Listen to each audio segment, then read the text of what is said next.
बिस्मिल्लाहिर्रहमानिर्रहीम अस्सलामु अलैकुम रहमतुल्लाह। जिस दिन से सुप्रीम कोर्ट ने पंजाब और केपी असम्बली तहलील और उसके ऊपर इलेक्शन की ताख़ीर का नोटिस लिया है, इलेक्शन के डिले का नोटिस लिया है, उसके फ़ौरन बाद मरीम नवाज़ ने एक महाज खोल दिया है इदारों के ख़िलाफ़, ख़ास तौर पर अदलिया के ख़िलाफ़ जो महाज खोला है मरीम नवाज़ में, उसके अंदर सिटिंग जजेस को टारगेट किया और एक भरे जलसे में सरगोदा शहर में जलसा किया मरीम नवाज़ ने।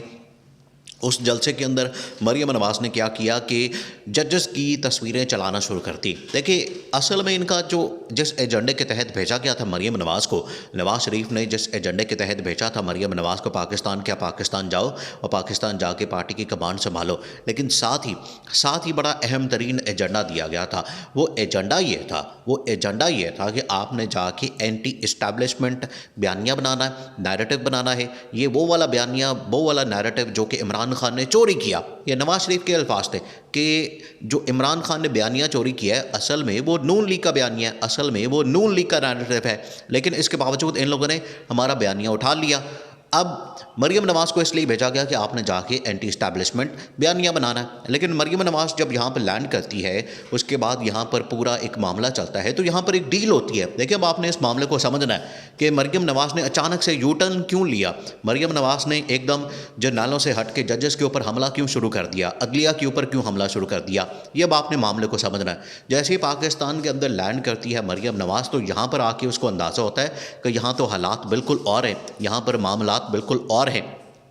उसके बाद मरीम नवाज़ की असल में डील होती है इस्टेब्लिशमेंट के साथ, और वहाँ से जो सहूलतकार हैं इस हुकूमत के, उनके साथ मिलकर, और जो सहूलतकार हैं इस टाइम मरीम नवाज़ नून लीग के, नवाज़ शरीफ के, वो ये बात करते हैं कि आपने एंटी इस्टेब्लिशमेंट बयानिया नहीं बनाना, नहीं तो आपका फिर रास्ता रुक जाना है। आपने ये अब लारा लगाया। देखिए, अब आपने इसको समझना है।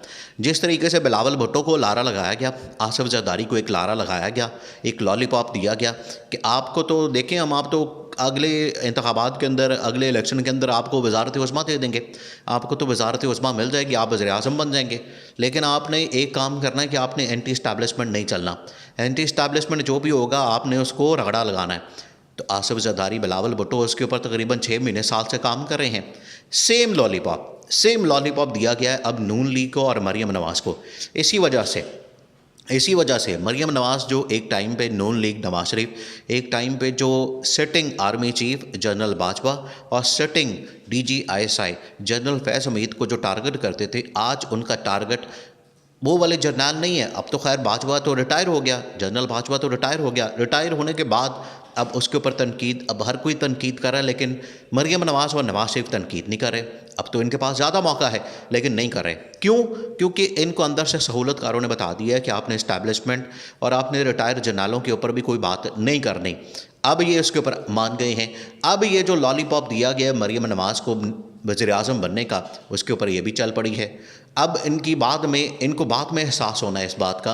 अब ये जो एंटी जुडिशरी अदलिया के ख़िलाफ़ एक महाज खोला है इन लोगों ने, और अदलिया को टारगेट करना शुरू कर दिया। अदलिया को इन लोगों ने निशाने पर रख लिया, और अदलिया को इस तरीके से निशाने पर रखा है कि 2 सिटिंग जजेस और 2 रिटायर जजेस, जिसके अंदर आसिफ सईद खोसा और चीफ जस्टिस साकिब निसार, साबिक चीफ जस्टिस, 2 वो थे और 2 सिटिंग जज, और दोनों जो हैं वो अगली टर्म में चीफ जस्टिस बन सकते हैं। तो उस लिस्ट के अंदर 4 जजेस थे, जो कि 2 तो आने वाले जजेस उसकी लिस्ट में हैं, और 2 जो रिटायर जजेस हैं, और एक DG ISI जनरल फैज़ हमीद। इससे आप अंदाज़ा कर सकते हैं कि असल में जो मरीम नवाज़ है, मरीम नवाज़ ने किसको टारगेट किया है, और नून लीग ने। इसके अंदर राना सनाउल्लाह, इसके अंदर शहबाज शरीफ और पूरी की पूरी नून लीग पूरा बयानिया बना रहे हैं, पूरा नैरेटिव बना रहे हैं कि हम किस तरीके से इनको टारगेट कर सकते हैं और किस तरीके से हम इनको मलाइन कर सकते हैं, इनके खिलाफ प्रोपेगेंडा। देखें, ये ऑडियो कहाँ से निकले। अब आपने इस बात को समझना है कि ये ऑडियो कहाँ से निकली जस्टिस मज़ाहिर की और चौधरी परवेज़ इलाही की। आखिर कहीं तो ये रिकॉर्डिंग हुई, कहीं तो ये मामला चला, वहाँ से रिकॉर्डिंग निकलती है। जस्टिस मज़ाहिर और जस्टिस एजाज़ुल एहसन को इस मौके पे स्टेज पे क्यों टारगेट किया गया? जब उन लोगों ने इलेक्शन की बात की, उन लोगों ने पाकिस्तान के अंदर इंतखाबात की बात की, उन्होंने कौन सा कोई ऐसा जुर्म कर दिया जिसकी वजह से ये लोग इनके ख़िलाफ़ हो गए? उन्होंने आइन और कानून की बात की, उन्होंने पाकिस्तान के आइन की बात की, कानून की बात की, रूल ऑफ लॉ की बात की और आइन की बालादस्ती की बात की। यही तो सारे लोग ये बात करते हैं। आज पीपल्स पार्टी वाले एतराज़ करते हैं, नून लीग वाले एतराज़ करते हैं, मौलाना की पार्टी एतराज़ करती है। किस बात पे? कि मुल्क के अंदर आइन की बालादस्ती नहीं होनी चाहिए, मुल्क के अंदर कानून की बालादस्ती क्या नहीं होनी चाहिए? होनी चाहिए। अगर आप इस चीज़ के ऊपर हर रोज़ तो इसके ऊपर लेक्चर आप लोग देते हैं, लेकिन जब असल में इसके ऊपर काम करने की बारी आती है तो ये लोग भाग जाते हैं, ये लोग उसके ऊपर आते नहीं।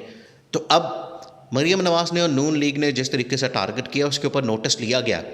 अब इनको कंटेम्प्ट होनी। देखिए, इमरान खान ने एक सेशन जज उसको सिर्फ ये कहा था कि आपने रिमांड क्यों दिया शहबाज गिल का, सिर्फ ये कहा था, इससे ज़्यादा तो कोई बात नहीं की थी।